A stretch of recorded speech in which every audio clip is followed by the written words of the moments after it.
So చివరిగా చెప్పండి, త్వరలో లోక్సభ ఎన్నికలు జరుగుతున్నాయి. సో కాంగ్రెస్ ప్రభావం ఎట్లా ఉండబోతుంది? ఒకవైపు ఇప్పటికే అభ్యర్థులు వేరే పార్టీలు కూడా ప్రకటించారు. Congress party maximum seats Congress గెలుస్తుంది.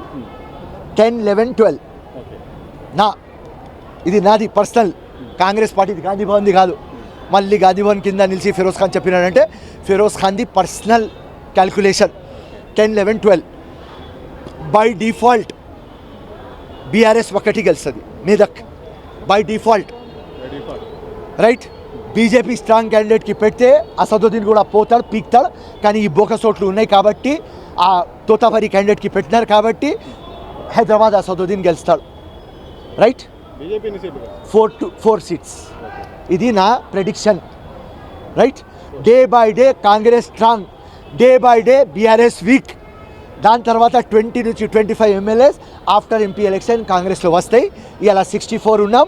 మీరు ఒక 4-5 monthsలో చూడండి, మేము 85 నుంచి 90 అయిపోతాం. సో ఇదే ప్రశ్న ఇదే అని చెప్పారు. ఎలక్షన్ తర్వాత చాలా మార్పులు వస్తాయి, కాంగ్రెస్ పరిస్థితికి గడ్డు పరిస్థితి వస్తాయని కూడా బీజేపీ నేత లక్ష్మణ్ చెప్పారు.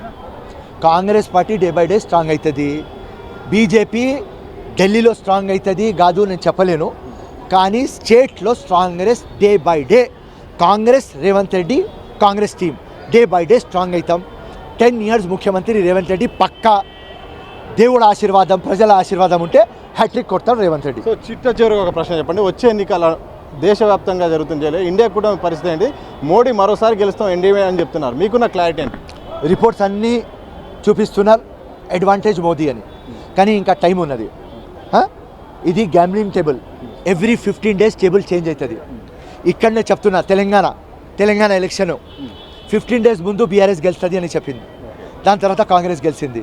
సో ఇది ఒక జువా టేబుల్, కష్టం క్వశ్చన్. కానీ ఇవాళ రిపోర్ట్స్ బీజేపీ చూపిస్తున్నారు, కానీ రేపటి రిపోర్ట్లు కాంగ్రెస్ చూపిస్తుంది అని నమ్ముతున్నా.